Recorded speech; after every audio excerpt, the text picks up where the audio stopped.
Started and sharing with you the remaining question PDF file and you will come to know हम लोगों ने कुछ चीजें उसमें किया हुआ था, कुछ क्वेश्चंस को हम लोग वो करते चल रहे थे एंड आई थिंक कि we have taken how many 40 questions.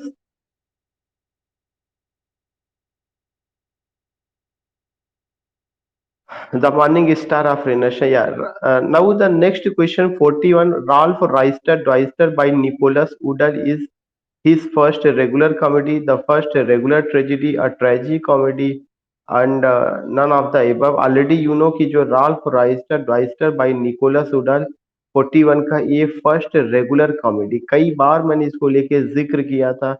So many times I said कि this there are some questions which are highly significant.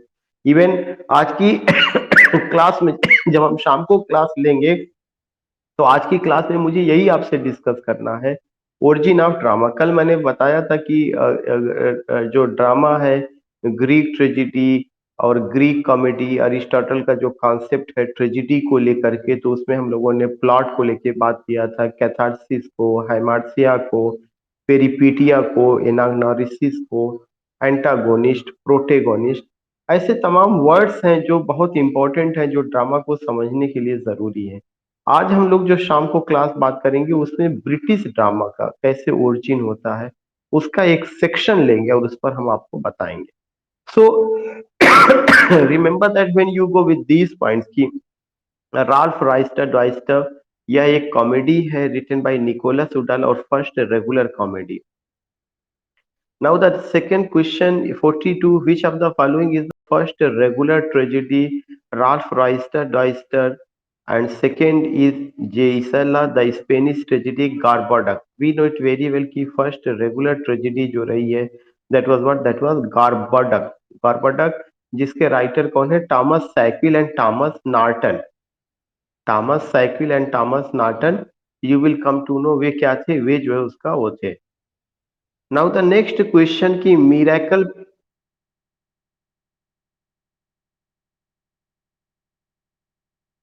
या first English tragedy.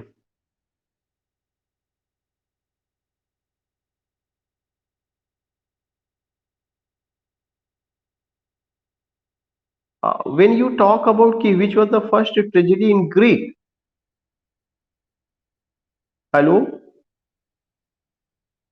no, when you talk about this is the first regular tragedy in English. Regular tragedy का मतलब कि 5 act में scene का division, इस तरह से जो ग्रीक ट्रेजेडी का मॉडल है उस पर अगर देखा जाएगा तो जो कॉन्सेप्ट है ट्रेजेडी का वो पार्टिकुलर चीज यहाँ पर आती है. When we talk about first tragedy in Greek, तो ऐसा कोई सेंटेंस नहीं लिखा गया होगा किताब में कि ये पहली ग्रीक की ट्रेजेडी रही है. हाँ, वहां पे जरूर लिखा गया there are some prominent writers of Greek tragedy, जिसमें एक सोफोक्लिस का एंटीगोन का एग्जांपल दिया गया होगा, एस्किलस का एग्जांपल दिया गया होगा, ये सब जो राइटर्स रहे हैं. But you can't give the credit कि नहीं this is the first Greek tragedy. Accountable वो चीजें नहीं, because we are not the student of Greek literature जिसमें एक पूरा का पूरा. हाँ, ये जरूर लिखा गया था कि first critic on Greek tragedy Aristotle, ये भाषा रही होगी, ये भाषा रही होगी, ये भाषा नहीं रही होगी कि first Greek tragedy. I have written Aristotle was the first critic who defined tragedy, specially what taking Greek tragedy, that was the language वो होगा. Now the next question which you have to go that is what की 42 में which of the following is the first regular tragedy. ये चीज आपको पता चल गया. गार्बडा का जो राइटर है Thomas cycle and Thomas Norton. Question number 43. Miracle plays were based on stories from the Bible, stories from the lives of saints, concept of Christian theology, none of the above. ये सारे question में solve करा, मतलब solve मतलब यहाँ पे नहीं, lecture में बता चुका हूँ. आप लोग बताइए मिरेकल प्ले किससे रिलेटेड? सेंट्स, या exactly, stories from the lives of saints. अगर कॉन्सेप्ट ऑफ क्रिश्चियन थियोलॉजी होगा, या क्या कहते हैं, अगर stories from the lives of Jesus Christ होगा तब कौन सा प्ले होगा? Mystery play. Common righteous man पर होगा तो कौन सा होगा? या mystery play, miracle play and morality play. And what is interlude?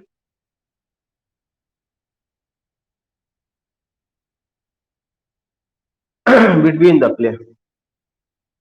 Yeah,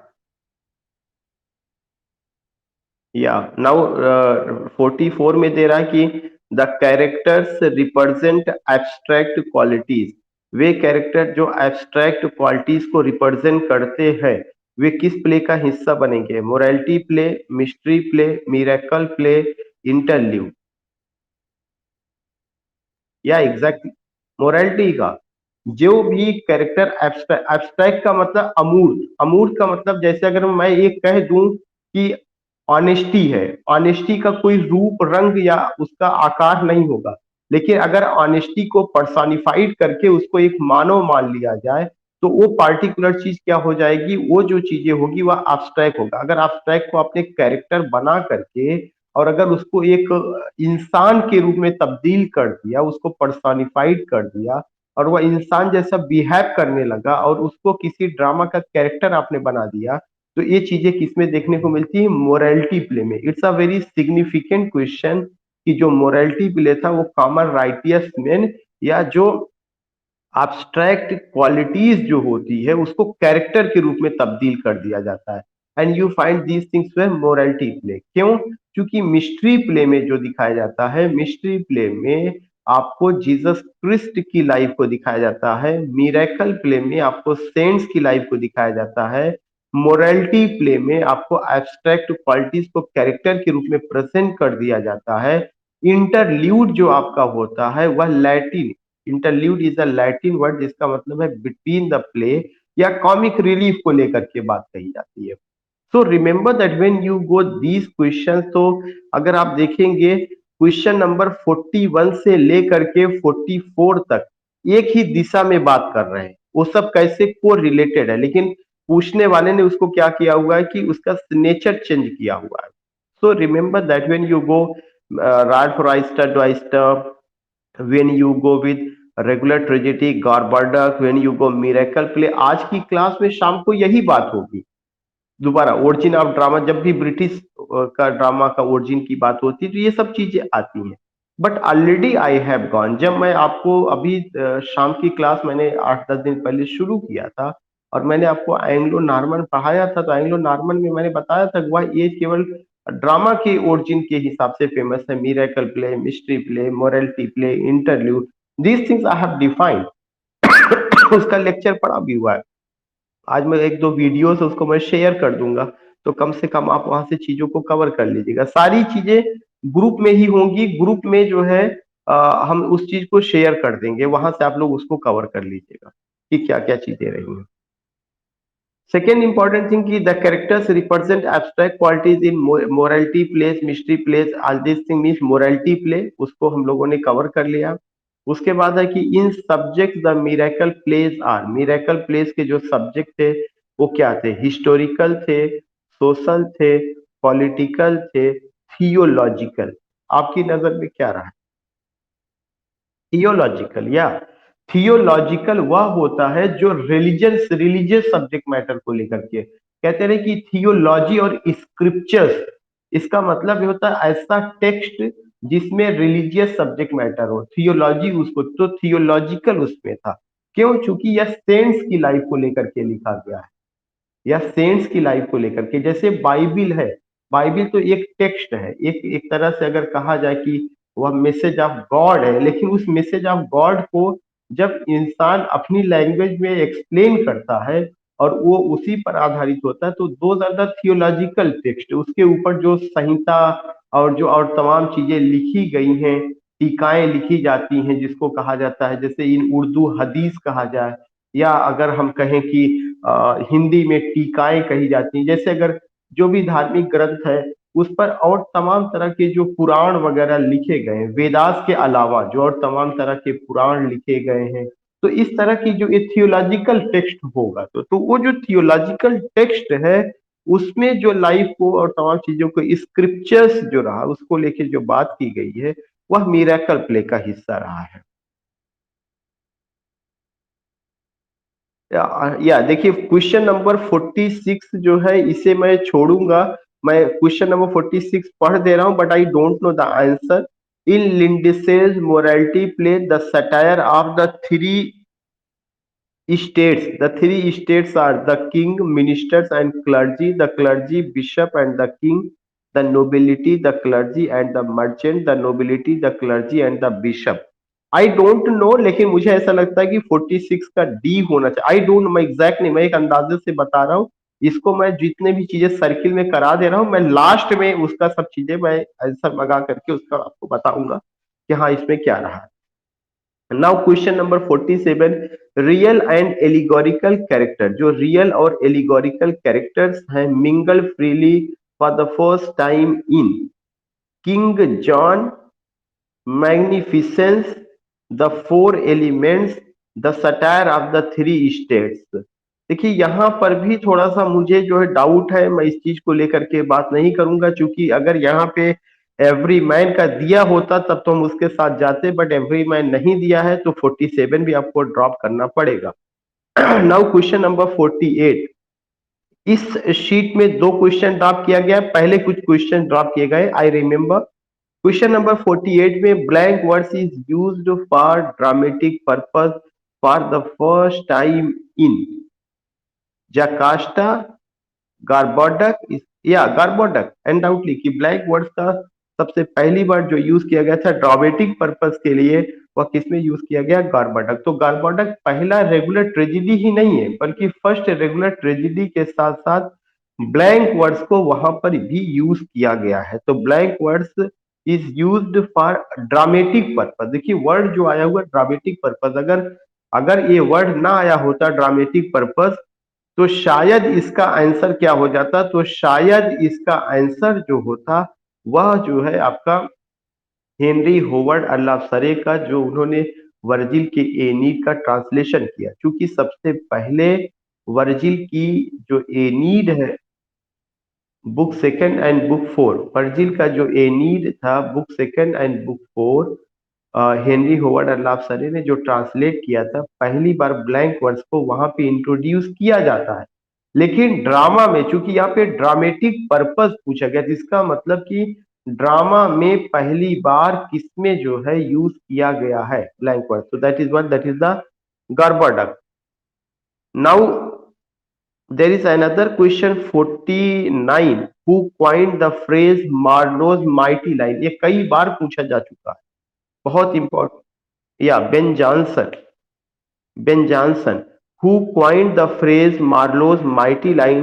The answer is Ben Jonson. And you will come to know ये जो माइटी लाइंस है ये भी जो है किसके द्वारा, ब्लैंक वर्ड जो क्रिस्टोफर मार्लो ने यूज किया है उसी के लिए बेन जॉनसन ने ये फ्रेज यूज किया हुआ है।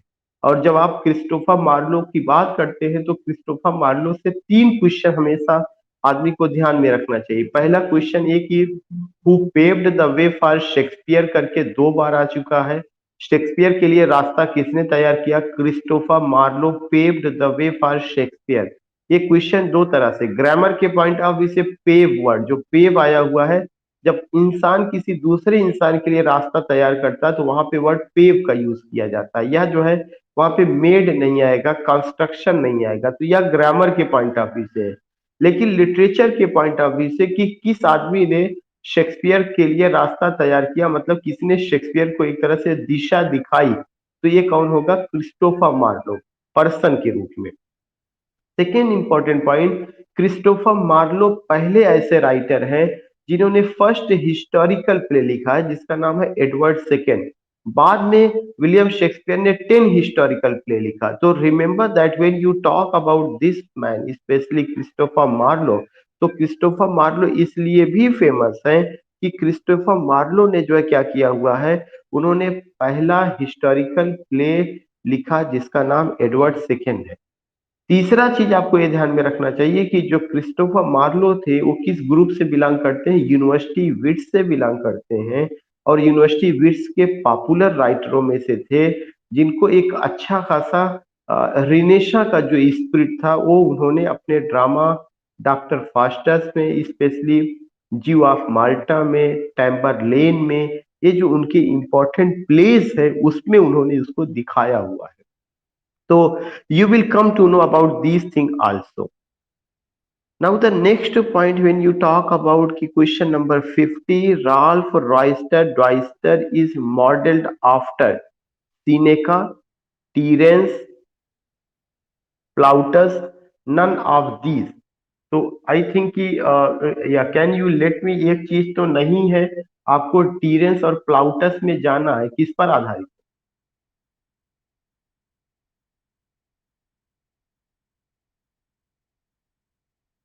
नहीं देखिए, होना होना नहीं चाहिए। अगर जो है अगर जब आप बात कर रहे हैं कि टीरेंस का, तो टीरेंस का अगर होता है तो टीरेंस के बारे में व्हाट वी नो, टीरेंस कौन थे?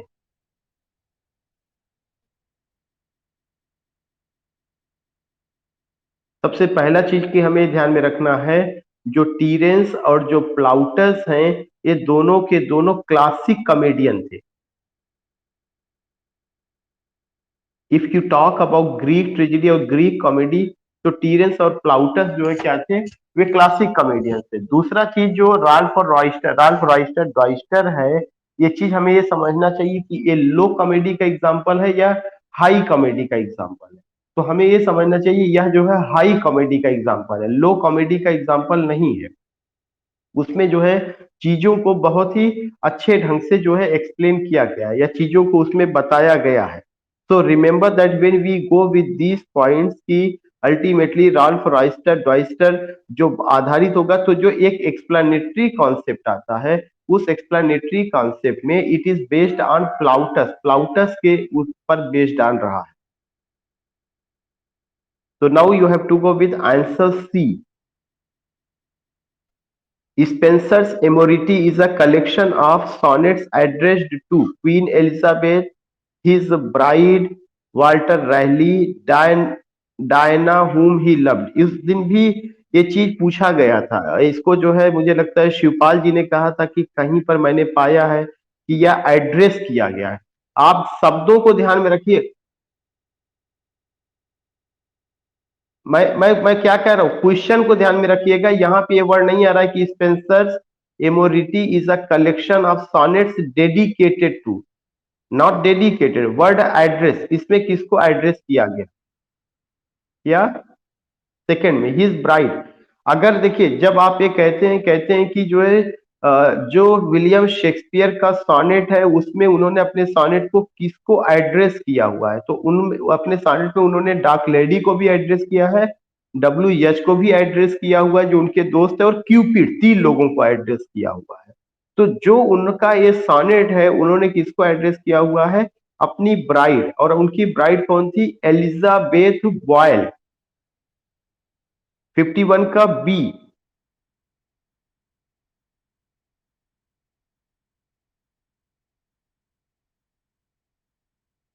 52 में जो क्वेश्चन आ रहा है कि वो, और हाँ वन थिंग, एमोरिटी में कितना सॉनेट है?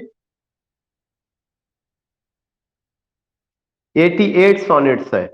Second important point you have to remember when you talk about the Marlovian hero is known for his hunger for। मार्लोवियन जो हीरो है, उसको किस चीज का हंगर था? नॉलेज का, पार का, गोल्ड का, पीस का। अब देखिए, मुझे लगता है कि सोनाली मैडम का आंसर है, आवाज से सर। या दोनों लोग जो है अपनी जगह सही कह रहे हैं, बट लेट मी एक्सप्लेन। उसके जो उसने कहा मार्लोवियन हीरो, मार्लोवियन हीरो का मतलब कि केवल एक प्ले को लेकर के आपको नहीं बात करना है। मार्लो के जितने भी प्लेस हैं, उन सारे प्लेस के जो हीरो हैं, उनके अंदर किस चीज की भूख रही है? उनके अंदर जो भूख रही है, 2-3 चीजों को लेकर के रही है। नॉलेज को भी लेकर के भूख रही है, पार को भी लेकर के रही है, गोल्ड को भी लेकर के। खासकर डॉक्टर फास्टस अगर आप देखेंगे, तो डॉक्टर फास्टस में नॉलेज और पार दोनों चीजों को लेकर के किया गया है।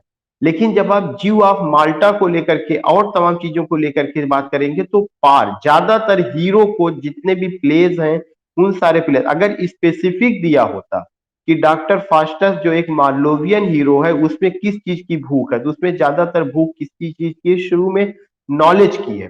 क्यों नॉलेज की? वह जिस प्रोफेशन में रहता है उससे सेटिस्फाइड नहीं होता, दूसरी प्रोफेशन में उसका ज्ञान प्राप्त करना चाहता, वहां पे जाना चाहता है।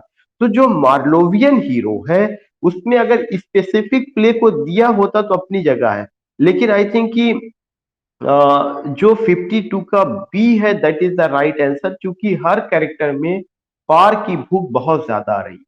तो मार्लोवियन हीरो में जो भूख है वो पार को लेकर के, दे वांट टू रूल। चाहे आप माल्टा को उठा के देखिएगा, चाहे आप जो है क्या कहते हैं डॉक्टर फास्टस को, डॉक्टर फास्टस ज्ञान तो प्राप्त करना चाहता है, लेकिन ज्ञान के साथ साथ वो शक्तियां भी प्राप्त करना चाहता है कि मैं ये चाहता हूँ, मैं ये चाहता हूँ, मैं ये चाहता हूँ, और मुझे ज्ञान मिल जाए और मैं उन सब पे उस ज्ञान के माध्यम से रूल करूं। तो रूलिंग जो है, पार जो है, एक बहुत इंपॉर्टेंट पॉइंट रहा है।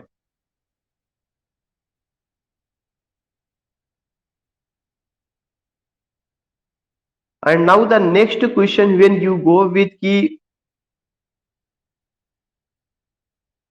अनडाउटली वो सेकंड के साथ, पार के साथ, अगर कॉन्सेप्ट केवल अगर डॉक्टर फास्टस स्पेशली दिया होता तो डॉक्टर फास्टस में नॉलेज को लेके बहुत ज्यादा बात कही गई है, लेकिन उन्होंने कहा मार्लोवियन हीरो। मार्लोवियन हीरो का मतलब कि क्रिस्टोफर मार्लो ने जितने प्लेज लिखे हुए हैं उनमें से जो भी प्लेज हैं उनसे जितने हीरोज हैं उन सब में कॉमन कैरेक्टरिस्टिक्स क्या है, तो पार ज्ञान की खोज उनमें बहुत ज्यादा रही। तो सॉरी, शक्ति, शक्ति को लेकर के, ruling. Now the next question, that is what ki which of the following plays of Marlowe is based on German legend? Edward II, the Jew of Malta, Dr. Faustus, Tamburlaine the Great. Just missing, I am unable to tell the answer because I have forgotten. Yeah, but I have gone. I don't know what is the right answer. Therefore, I would not like to discuss it here. I would like to leave. But if you go with the book तो वहां पे Germany का आपको concept मिलेगा। This is इधर टेम्बरलेन होगा या जीव ऑफ माल्टा, दो में से कोई एक ही चीज होना चाहिए, बट मिसिंग दिस टाइम। उसके अलावा कह रहे हैं कि who was the leader of University Wits, इस पे भी जो है क्या है कि बहुत सारा ऑब्जेक्शन रहा है, लेकिन अगर जब आप बात करेंगे लीडर को लेकर के, देन रिमेंबर दैट कि the leader of University Wits was Christopher Marlowe.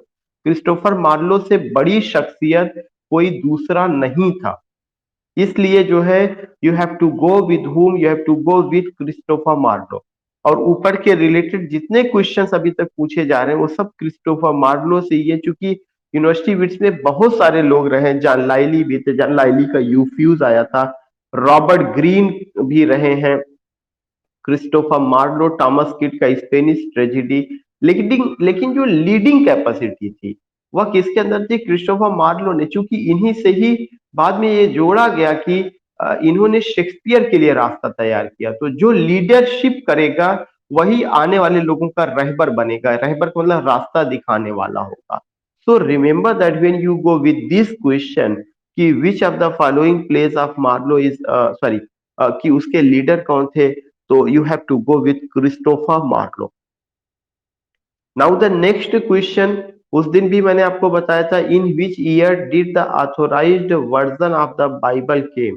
Authorized version of the Bible किस समय आता है? Yes, या दैट्स द राइट आंसर, 1611। क्यों? किंग जेम्स ने जो टीम तैयार की थी, वो जो है किंग जेम्स फर्स्ट ने जो टीम तैयार की थी, उस टीम ने 1611 ईस्वी में इस काम को किया था। तो 1611 ईस्वी में, in which year did the authorised version of the Bible came? In 1611।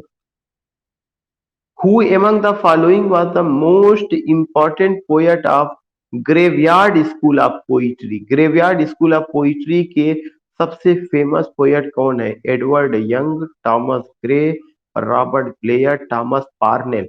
अब आपको एक और क्वेश्चन बता दें, केवल आपको इतना ही नहीं, आपको ये चारों ध्यान में रखना है कि ये चारों किस स्कूल ऑफ पोइट्री से बिलोंग करते हैं? ग्रेवयार्ड स्कूल ऑफ पोइट्री से बिलोंग करते हैं। एडवर्ड यंग भी ग्रेवयार्ड स्कूल ऑफ पोइट्री से, थॉमस ग्रे भी बिलोंग करते हैं, रॉबर्ट ब्लेयर भी बिलोंग करते हैं, थॉमस पार्नेली भी बिलोंग करते हैं, लेकिन इनमें से सबसे महत्वपूर्ण कौन था? Thomas Gray.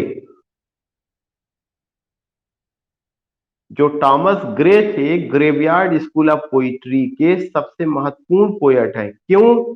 उनके अलावा उनकी पॉपुलैरिटी इतनी ज्यादा थी कि उनके अलावा कोई दूसरे पोएट को, क्या आपने पढ़ा है सिलेबस में, लेकिन आपको elegy written in a country churchyard intermediate में भी मिला, और आज की जनरेशन तो फर्स्ट ईयर में भी पढ़ रही। हो सकता आप भी when you are doing MA और ग्रेजुएशन तो दोबारा भी आपको पढ़ने को मिला होगा।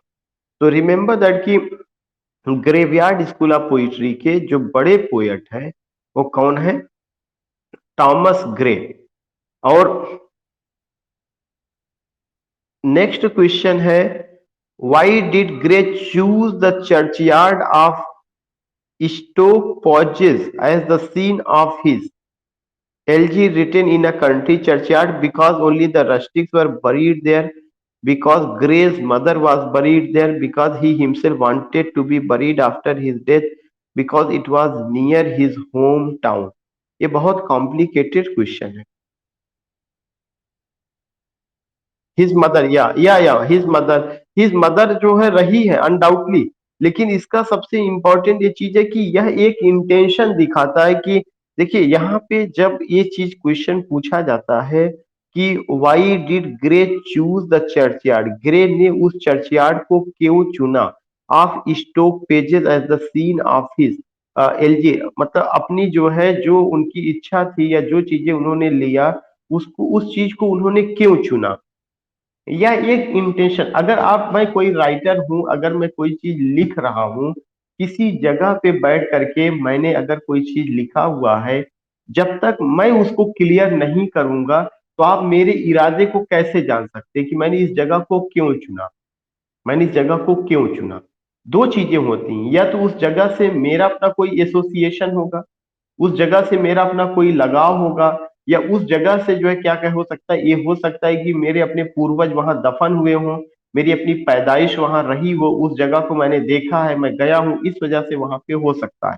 तो जो ये पॉइंट है अनडाउटली वो है, लेकिन ये पार्टिकुलर चीजें जो बी है इस आंसर में कोई डाउट नहीं है कि बिकॉज ग्रेज मदर, चूंकि ग्रे की माँ वहां दफन रही है, लेकिन इसको चुनने के लिए कि ग्रे की माँ वहां दफन रही है इस वजह से उन्होंने इस पार्टिकुलर चीज को चुना, या जो है वो खुद वहां मरने के बाद दफन होने वाले थे इसलिए उन्होंने चुना, या वहां पे गरीब जो है लोग दफन हुए थे इसलिए उन्होंने चुना। तो ये इतने पॉइंट है, जब तक इंसान अपने इरादे का खुलासा खुद नहीं करेगा कि वाई डिड ही चूज, तब तक वो चीजें नहीं। लेकिन आंसर में अनडाउटली की 57 का बी ही है, चूंकि ये elegy written in a country churchyard, ये जो ऐसे सॉरी पोयम है, ये चीज हर जगह है, वी ऑल हैव गॉन, और ये फैक्ट भी आता है कि his mother was buried there. लेकिन ये चीज ये है कि बार बार वही कि क्वेश्चन का आंसर तो आप लगा सकते हैं, लेकिन अगर लॉजिकली कभी आपसे इंटरव्यू में पूछा गया तो ये लॉजिक नहीं दिया जा सकता कि his mother was buried there. ठीक है, ये फैक्ट मैंने पाया कहीं किताब में लिखा था। द पीपल कैन आस्क कि how did you come to know, आप कैसे जानते हैं कि उसकी माँ वहां पे दफन थी इसलिए उसने उस जगह को चुना। तो यू विल से कि sir this is written in some books, undoubtedly that thing is written in some books. Then remember that कि जो मॉडर्न इंटरप्रिटेशन है वो ये कहता है कि probably his mother was buried there, then there is a chance he had affection with his mother, and that was a poor people were also buried there, और उसकी जो फैमिली रही होगी वो भी बहुत गरीब रही होगी, उसकी माँ भी वैसे ही गुर्बत में जिंदगी व्यतीत की होगी जैसे और लोग थे। तो उस गुर्बत भरी जिंदगी को आम करने के लिए उन्होंने क्या किया, माँ को स्पेसिफिक नहीं लिया, बल्कि वहां पे दफन हुए सारे लोगों की स्टोरी उन्होंने बना दिया, लेकिन उसमें उनका बायोग्राफिकल एलिमेंट नजर आता था, उनके पूर्वज भी वहां पे रहे होंगे। तो when you explain this thing you have to go with these points also. तो now you have to go with 57 का बी के साथ जाना है। 58 का the term Augustan was applied to school of poets by Pope Dryden, doctor Johnson, Ben Jonson. हम सारे लोगों को पता है पोप इसका राइट आंसर है, क्योंकि पोप के समय को हम एज ऑफ ऑगस्टन एज के भी नाम से जानते हैं। द टर्म जो ऑगस्टन है यह किसको अप्लाई करता, किस स्कूल ऑफ पोएट्स को? Pope and his followers. So many times I told you कि पोप एंड हिज फॉलोअर्स, जो पोप है और उनके फॉलोअर्स, ये जो है किस कैटेगरी में आते हैं? ऑगस्टन एज की कैटेगरी में आते हैं। नाउ देन रिमेंबर दैट कि पोप का जो ऑगस्टन एज का समय है वो कब से कब तक है, 1700 से 1745 का समय है, जिसमें हीरोइक कपलेट बहुत ज्यादा उसको इम्पोर्टेंस दिया गया था। ड्राइडेन का जो समय है 1660 से 1700 तक है, और ड्राइडेन की एज को हम रेस्टोरेशन एज कहते हैं, जो चार्ल्स सेकेंड का पीरियड था। डॉक्टर जॉनसन का जो समय है वो 1745 से 1785 है, उस एज को हम एज ऑफ सेंसिबिलिटी कहते हैं या एज ऑफ इनलाइटमेंट कहा जाता है। डॉक्टर जॉनसन उस समय के बड़े प्रोज राइटर थे। अगला जो ऑप्शन है बेन जॉनसन, ऑलरेडी आपको बता दिया गया कि शेक्सपियर के बाद आए हुए हैं, उनका जो जमाना होगा वह भी आपका किसका जमाना होगा, जैकोबियन एज का, और कैरोलिन एज में उनके वर्क आते हैं। और आप देखेंगे कि उनको कॉमेडी ऑफ ह्यूमर से एसोसिएट किया जाता है। अभी एक क्वेश्चन आया था कि मार्लो की लाइंस को किसने फ्रेज यूज किया है, माइटी लाइंस, वहां पर भी बेन जॉनसन आए हुए थे। All these things we find, पहले लाउरिएट पोएट भी रहे। So when you talk about these writers you come to know Pope का क्या इंपॉर्टेंस है, ड्राइडेन का क्या इंपॉर्टेंस है, डॉक्टर जॉनसन का क्या इंपॉर्टेंस है, बेन जॉनसन का। But you have to go with question 58 का ए, 58 का ए के साथ जाना है। Who called the 18th century the age of prose and reason? Very simple question. Yes, yeah, that's good or not. 18वीं शताब्दी को जिस क्रिटिक ने age of prose and reason कहा है, मैथ्यू अर्नॉल्ड ने। So many times I told you, जितनी बार डिस्कशन हुआ है उसमें इस बात को बताया गया है। क्वेश्चन नंबर 60 है, the neo classical age in English literature followed the model of Roman literature, Greek literature, Anglo Saxon literature, the Elizabethan literature. जो नियो क्लासिकल एज है उन्होंने किसके मॉडल को फॉलो किया, Roman literature, Greek literature, Anglo Saxon literature और the Elizabethan literature.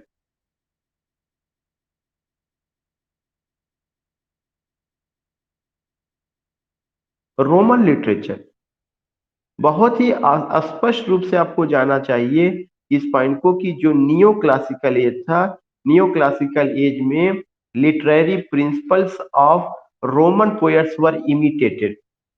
और king Augustus कहाँ के राजा थे, रोम के राजा थे। He was a Roman king. तो जब ये ऊपर का क्वेश्चन है जो अभी बात बताई गई थी, ऑगस्टन एज किंग ऑगस्टस के नाम पर रखा गया, King Augustus was a Roman king, तो इसका मतलब जो नियो क्लासिकल एज है, नियो क्लासिकल एज का मतलब age of oh, neo classical age का मतलब age of doctor Samuel Johnson. तो इन समय में जिस चीजों को फॉलो किया गया वो किसको फॉलो किया गया, रोमन लिटरेचर को। The neo classical age in English literature follows the model of Roman literature, Greek literature, Anglo Saxon literature, the Elizabethan literature. हमें हमेशा ध्यान में रखना कि किसको फॉलो किया गया है, रोमन लिटरेचर को फॉलो किया गया है। एलिजाबेथन लिटरेचर को किसने फॉलो किया है, रोमांटिक एज के लोगों ने फॉलो किया हुआ है। बाकी एंग्लो सैक्सन लिटरेचर में कुछ ऐसा काम ही नहीं हुआ था कि उसको फॉलो किया जाएगा। ग्रीक लिटरेचर रहा है, ग्रीक लिटरेचर को भी फॉलो किया गया है। खासकर जब आप जो है ट्रेजिडी की बात करते हैं, एलिजाबेथन एज में जब आप ट्रेजिडी की बात करते हैं तो शेक्सपियर ने कुछ हद तक उसको फॉलो किया हुआ है। लेकिन वो एलिजाबेथन एज में आया, यहाँ नियो क्लासिकल की बात हो रही है। तो नियो क्लासिकल जो फॉलो करता है वह रोमन लिटरेचर को फॉलो करता है। क्वेश्चन नंबर 61 है, you have to drop it, I don't have the answer.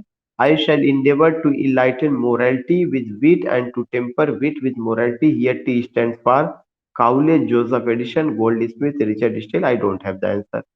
Now question number 62. Dryden found English brick and left it marble. Whose remark is this? Dr. Samuel, या doctor Samuel Johnson, a very important point. और ऐसा ही same जो है आप देखेंगे कि Emil Lovell ने कहा हुआ है किसके बारे में, आपका जियोफ्रे चौसर के बारे में।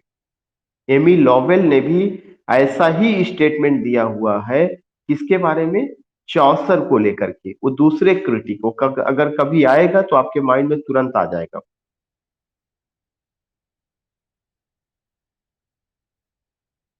Now the next question, Pope can fix in one couplet more sense than I can do in six. Who made this remark? Dr. Samuel Johnson, Dryden, Jonathan Swift, Matthew prior.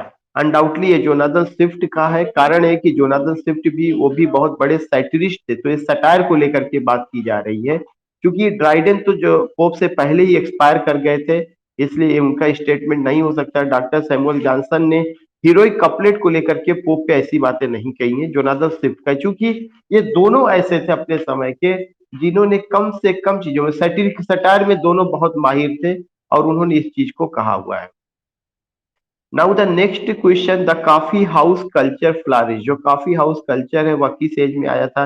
Elizabethan age में, neo classical as में, the romantic as में, the Victorian age में।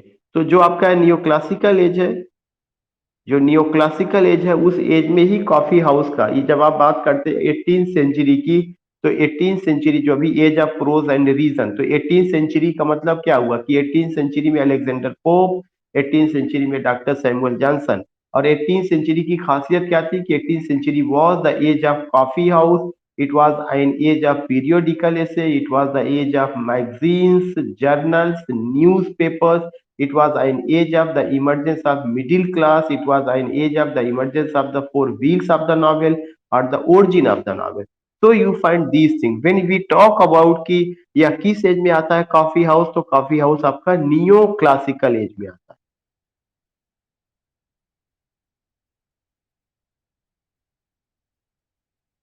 Now the next question, what is picaresque novel? A novel the hero of which is a knight, a novel the hero of which is a villain, a novel the hero of which is a wandering rogue, a novel the hero of which is a subordinate to the heroine. 65 का C. A novel, yeah, a novel the hero of which is a wandering rogue. C. क्योंकि जो picaresque novel है वह Spanish word पिकारो से आता है, जिसका मतलब होता है रोग, नेव, वेंडरर, vagabond, who leaves one place and goes and other place, या wanders aimlessly from one place to another place, उसको हम क्या कहते हैं? उसको हम rogue, vagabond, all these things we use the word. तो 65 का जो आंसर है वो क्या होगा? सी होगा। A novel the hero of which is a wandering rogue, ROGUE। Now the next question, which models of problem plays did Galsworthy followed in his plays? TW Robertson, Henry Jones, Arthur Pinero, Henrik Ibsen. यहाँ पे दो बहुत closing answer है, Robertson भी हैं और आपके जो है इधर क्या कहते हैं कि पिनरो को भी आप देख, या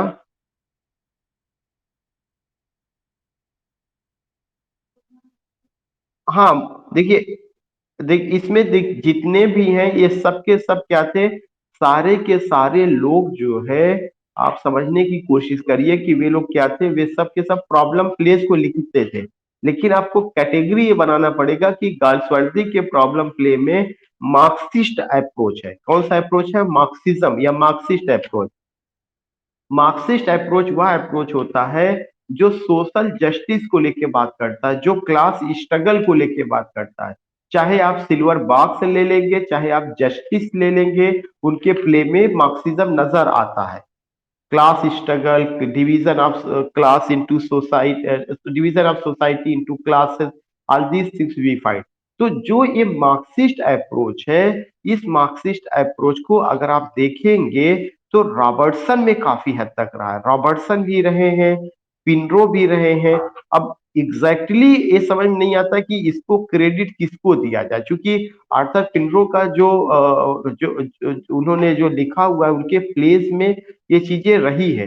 हेनरिक इब्सन के प्लेस में तो प्रॉब्लम तो रहा है, लेकिन मार्क्सिस्ट अप्रोच नहीं रहा है। कि हम मार्क्सिस्ट अप्रोच की बात करें तो इसको जो है थोड़ा सा डाउटफुल है। मैं आपसे डिस्कस तो कर ले रहा हूं, लेकिन मैं आंसर नहीं बताऊंगा। अगर आंसर की बात आएगी तो मैं 60C का एक ए के साथ जाऊंगा, लेकिन ये श्योर नहीं है, बहुत स्पष्ट मैं कहना चाहूंगा। तो मुझे ऐसा लगता है कि शायद आपको इसको अभी छोड़ देना चाहिए। एग्जैक्टली जब हम लोग इसको कवर करेंगे तब हम उस पर बात करेंगे।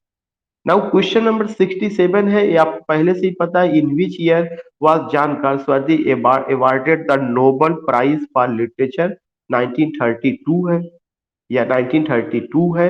लेकिन गाल्सवर्दी से रिलेटेड ऊपर का भी क्वेश्चन बहुत इंपॉर्टेंट, जितने क्वेश्चन इसमें सारे इंपॉर्टेंट और सबके लिए इंपॉर्टेंट, यह एक कॉमन क्वेश्चन बना हुआ है।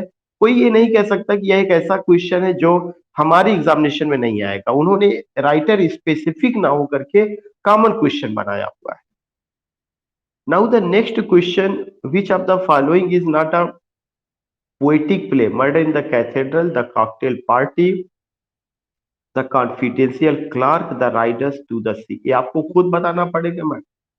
या that's good, the riders to the sea, that's not a one act play, the riders to the sea. और murder in the cathedral, the cocktail party, the confidential clerk, the rock, ये सब का सब TS Elliott का work है।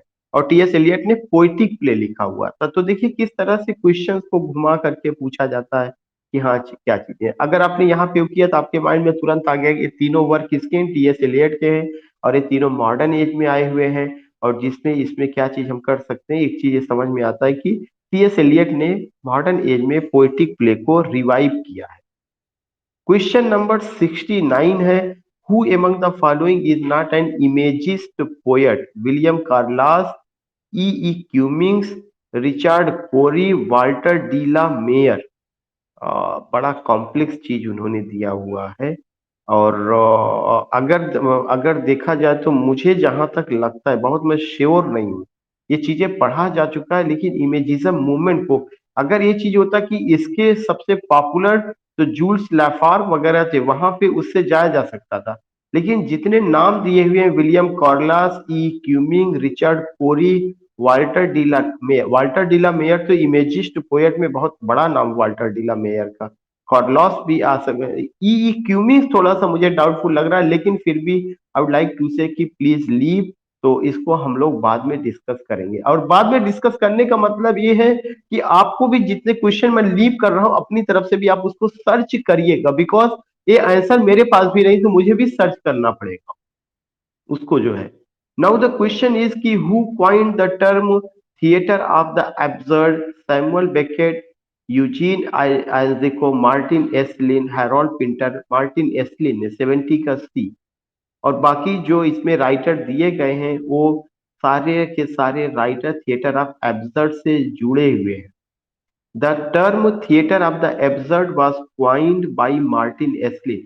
And remember that इसकी पूरी एक लिस्ट मैंने तैयार किया किताब में कि टर्म क्वाइंड बाई कौन से टर्म, जैसे पोइटिक जस्टिस थॉमस राइमर ने थिएटर ऑफ एब्सर्ड किसने क्वाइन किया है, उसको आज आपको जाकर के पूरा लिस्ट जो दिया गया है ये आपका होमवर्क होगा। होमवर्क आपको एक कल भी मैंने दिया था कि ओरिजिन ऑफ ड्रामा आपको पढ़ना है, Anglo Saxon period, Anglo Norman period, age of Chaucer. और उसके अलावा मैंने एक और आपको दिया हुआ था, वो कौन सा चीज था? द डार्क मिडिल एज और age of revival, Elizabethan age. मैंने कहा था आप इन सारी चीजों का रिवीजन कर लीजिएगा, और उसमें भी यूनिवर्सिटी विट्स को लेकर के बात हुई थी। चौथा पॉइंट मैं आज एक और आपका होमवर्क एक तरह से बढ़ा दे रहा हूं कि जितने टर्म क्वाइन किए गए हैं उन सारे टर्म को, क्वाइन किए हुए टर्म को आपको पढ़ना है। जितने स्कूल ऑफ पोइट्री हैं उनको आपको पढ़ना है। किसी दिन मैं कोई क्लास नहीं लूंगा, मैं केवल सुनने का काम करूंगा। ऐसा हो सकता है कि अगर मैं कह रहा हूं तो time will come when I will not take any class, उस जगह मैं केवल फिर लगातार 2-3 दिन सुनने का ही काम आपसे करूंगा। तो ये जो वर्क मैंने दिया हुआ है, यू हैव टू प्रिपेयर, चूंकि एक दिन की और ज्यादा ये होगा, उसके बाद ये चीजें खत्म हो जाएंगी।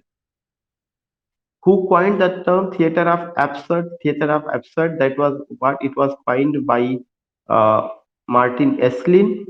The phrase stream of consciousness is associated with James Joyce, H.G. Wells, Maria Edgeworth, Jane Austen. Already you know James Joyce, associated word आ रहा है यहाँ पे जो ऑप्शन है, उस ऑप्शन में ध्यान में रखिएगा वर्ड एसोसिएटेड, ये वर्ड नहीं यूज किया गया है कि the phrase stream of consciousness was used. अगर ये वर्ड आता वाज यूज्ड तब तो विलियम जेम्स होते। स्ट्रीम ऑफ कॉन्शसनेस जो फ्रेज है किससे एसोसिएटेड है, तो it's associated with whom, James Joyce, चूंकि और दूसरा कोई नाम नहीं दिया गया है। क्यों? चूंकि स्ट्रीम ऑफ कॉन्शसनेस टेक्निक का यूज इन्होंने अपनी नावल, कौन से नावल में किया हुआ है? दो नावल में, Ulysses portrait of the artist as a young man में किया हुआ है। James Joyce modern age psychological novelist है।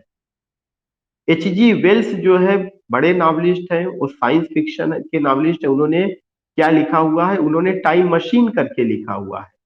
मेरिया एजवर्थ भी नॉवलिस्ट रही है, उनके बारे में मैं कोई शब्द नहीं कह सकता हूँ। जेन ऑस्टिन डोमेस्टिक नॉवलिस्ट रही हैं, जो रोमांटिक एज में आती हैं, जिसमें उन्होंने जो है क्या किया है कि एमा लिखा है और प्राइड एंड प्रिजुडिस लिखा है, नॉर्थएंजर एबे लिखा है, मैन्सफील्ड पार्क लिखा है, और उनके कुछ दो नॉवेल रहे हैं। तो you are getting these points की क्या चीजें। फिर मैं कह रहा हूं कि अगर ये चीज आता, कौन सा चीज आता कि the phrase stream of consciousness technique was introduced या यूज्ड या क्वाइंड, अगर इस तरह का शब्द आता तब किसके साथ जाना होता? William James. लेकिन यहाँ पे विलियम जेम्स ऑप्शन नहीं है। यहाँ पे कह रहे हैं कि किससे एसोसिएटेड है, मतलब किस आदमी ने इसका यूज किया है, तो James Joyce. Question number 72, the term epic theatre is most closely associated with, ये मैं पढ़ा चुका हूं एपिक थिएटर, आपको आंसर देना पड़ेगा। Watts Dunton, JM Synge, Bertolt Brecht, none of the above.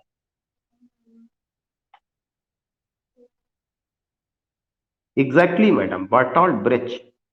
Epic theatre का कॉन्सेप्ट बर्टोल्ड ब्रेच ने दिया था। जेएम सिंज जो है, ये क्या है? JM Synge is not is a, was a well known Irish dramatist and contemporary of W B Yeats. JM Synge Ireland के ड्रामेटिस्ट थे और कंटेम्परेरी थे, किसके कंटेम्परेरी थे?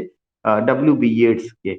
वैट्स डल्टन जो थे एक क्रिटिक थे, जिनके लिए अभी वर्ड मैंने बताया था, जिन्होंने वर्ड यूज किया था रिनेशा वंडर करके, अगर आपको याद होगा, जो हम लोगों ने वहां पे वो किया हुआ था। So remember that when you go with these points, it's a highly significant question जो हमें ध्यान में रखना चाहिए। The term epic theatre Bertolt Brecht से रिलेटेड है। Who is a feminist for Virginia Woolf? One who writes for women, one who defends women, one who shares the problems of women, one who champions the rights of women। 73 का D, one who champions the rights of women, जो औरत के अधिकारों को लेकर के बात करता उठाता है, वही फेमिनिस्ट है। ऐसा नहीं कि जो केवल औरतों के बारे में लिखे, जो औरतों की रक्षा करे, या जो औरतों की प्रॉब्लम्स को शेयर करे। नो, वन हु चैंपियंस, उन्होंने औरतों के राइट्स को लेके बहुत बात की है।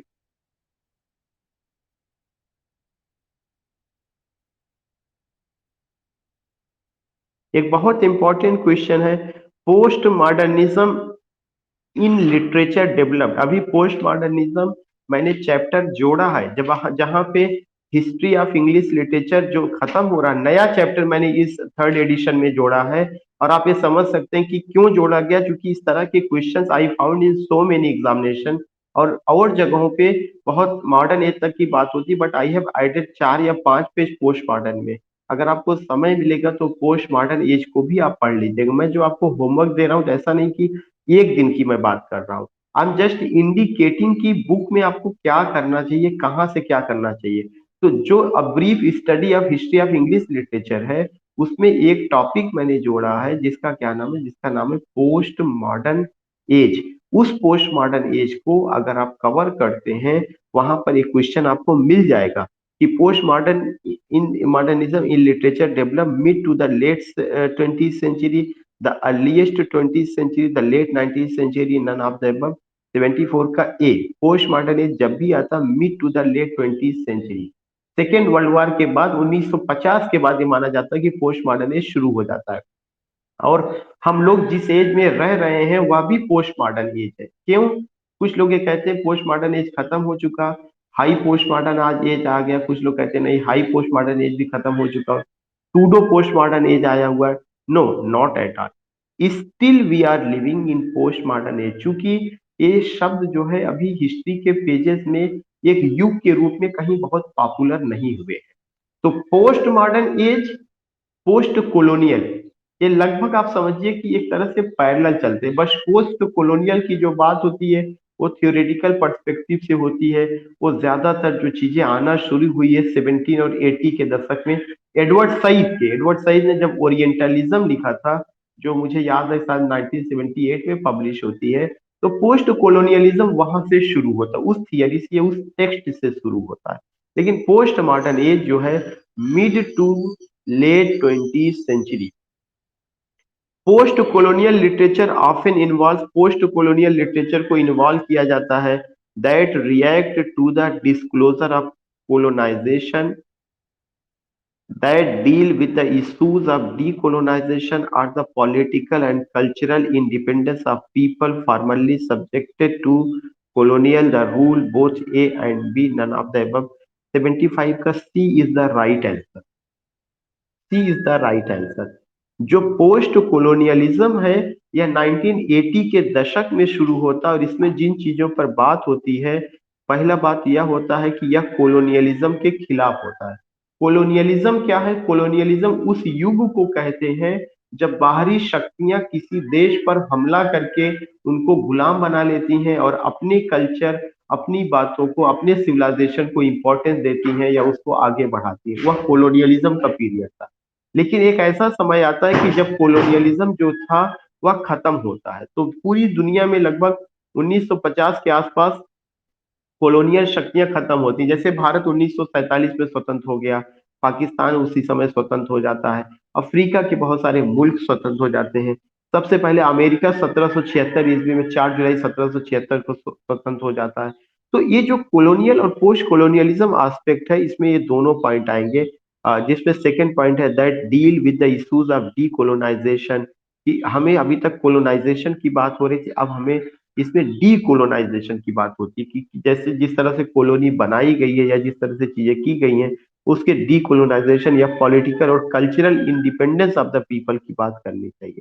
तो in this way today I have gone with 75 question, and I will take one more lecture tomorrow to finalize this sheet। So hope you all have enjoyed this session, you all have got, yes, C option is correct।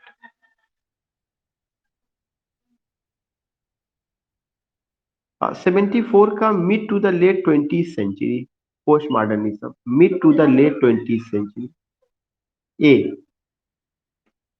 74 का ए।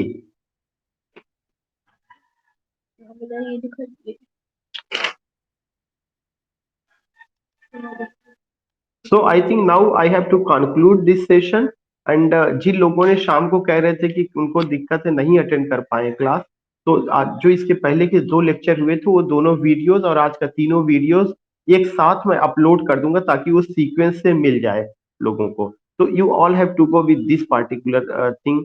जो question हमने छोड़ा है वो आप निशान लगाइए, अगर मुझसे स्लिप हो जाता है कि मैं उसको नहीं एक्सप्लेन कर पा रहा हूँ अभी, तो after getting the right answer, but remember that you should also try to find out, you should also try to find out. क्योंकि हम लोगों को कोई चीज गलत नहीं करना, अगर कोई डाउट है उसको एग्जैक्टली करके तभी हम लोग आगे बढ़ेंगे, ये नहीं कि केवल गलत चीजों को करके। And it's not in my dictionary, if I don't know तो आई फील अपोलोजाइज कि I don't know, I will tell you tomorrow, but मैं गलत में विश्वास नहीं करता हूँ, क्योंकि कंफ्यूजन नहीं होना चाहिए उस चीज को लेकर के। तो ऐसी सिचुएशन में हम लोगों को डिस्कस करके उस क्वेश्चंस को फाइंड आउट करना, एंड आई विल गो। और ये sheet, let me complete, but madam let me complete, let me complete. ये जो शीट है जो आपको ये दी जा रही है, ये समझिए कि क्वेश्चन के पॉइंट ऑफ व्यू से बहुत इंपॉर्टेंट है, क्योंकि आप जो है एक ऑप्शन को एक्सप्लेन नहीं कर रहे हैं, सारे ऑप्शन को एक्सप्लेन कर रहे हैं। तो आप इस शीट को अपने पास रखिएगा, और जब मैं एक्सप्लेनेटरी आंसर भेजूंगा, मैंने कल भी बताया था कि मेरा जो वर्कर है उसके घर में शादी है, तो he is not free at all.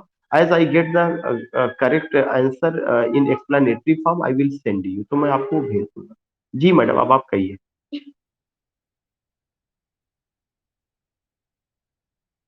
जो एपिक थिएटर है मैडम, जब ड्रामा को जो है क्या किया गया था, ड्रामा को जो एपिक होता है वह लॉन्ग नैरेटिव स्टोरी होती है, उसमें नरेशन होता है। लेकिन जब एपिक को एक तरह से परफॉर्म किया गया, एपिक को मतलब नैरेटिव को एक्शन के रूप में तब्दील किया जाए, जैसे अगर मैं ये कहूँ कि रामायणा, रामायणा क्या है, वह एक महाकाव्य है। लेकिन उसी रामायणा का पाठ अगर जो है उसका जब रामलीला होती है, जो उसका मंचन होता है, तो वह किसमें तब्दील हो जाता है, एपिक थिएटर में तब्दील हो जाता है। बिकॉज वो रामायण का हिस्सा जो है that is going to be perform, उसको हम परफॉर्म कर रहे हैं। तो दीज थिंग्स, वो चीजें क्या होती हैं, वो चीजें वहां पे दो, that is what, that is the epic theatre. उसको हम क्या नाम दे देते हैं, epic theatre. It means that epic theatre it's a phrase जो कि जो है बर्टोल्ट ब्रेcht ने यूज किया, in which he tells the narrative form is going to be perform. जो नरेशन है, you see it in the form of action, कहानी बताने की कला जो दिखाई जाती है, वो परफॉर्म किया जाता है, that is the epic theatre.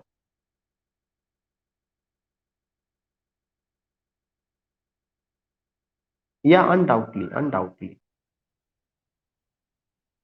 Okay, if या let me explain, let me tell you one more thing, कि टुमारो इज 14th एंड 15 16 को मैं अभी से बता दे रहा हूँ कि 16 को कोई क्लास नहीं होगी। Don't wait for class on 16 को आपको क्लास के लिए वेट नहीं करना है मॉर्निंग सेशन में। दूसरा चीज, आज जो शाम की क्लास है वो आज ही अकेले शाम को 5 बजे से होगी। कल से उसकी जो टाइमिंग होगी वो शाम वाली क्लास का चेंज हो जाएगा। शाम वाली क्लास कल से शाम को 4 बजे होगी। I think you all are getting, और मैं उसको मैसेज ड्रॉप भी कर दूंगा कि व्हाट आई वांट टू से। जो अभी तक क्लास शाम वाली 5 बजे से होती थी, आज अकेले शाम को 5 बजे होगी। Since tomorrow we have to go in the evening, but not 5 PM, 4 PM पर हमें चलना पड़ेगा। 4 से 5, 5:30 जो भी समय होगा उस तरह से हमें कवर करना पड़ेगा। बस ये दो इंफॉर्मेशन है, बाकी जो होमवर्क आपको दिया गया है वो कर लीजिएगा। और आज किताब से जब आप आइएगा तो आप ये समझिएगा आज लेक्चर कम होगा, सुना ज्यादा जाएगा। तो ओरिजिन ऑफ ड्रामा वो आप पढ़ करके आइएगा, और उसमें कोई एक्सक्यूज नहीं होना चाहिए, क्योंकि now you all are think की छुट्टी है, you all are enjoying the day. If you have time तो आप उसके साथ कवर करके जाइएगा। नो एक्सक्यूज एट ऑल कि I was busy doing this doing that, no not at all. ऐसा कुछ नहीं, इतनी बात। नहीं, केवल ओरिजिन, आज जो लेक्चर होगा वो ओरिजिन ऑफ ड्रामा पर होगा, और ओरिजिन ऑफ ड्रामा का पूरा लेक्चर जो है वो जो है किताब में वहां पर अवेलेबल है। उससे रिलेटेड मैं वीडियो अभी भेज दे रहा हूँ, उसको मैंने पहले जो पढ़ाया हुआ था वो ऑलरेडी है भी मेरे यूट्यूब चैनल पर। हाँ, तो मैं उसको वहां से भेज भी दूंगा, आप उसे कवर कर ठीक।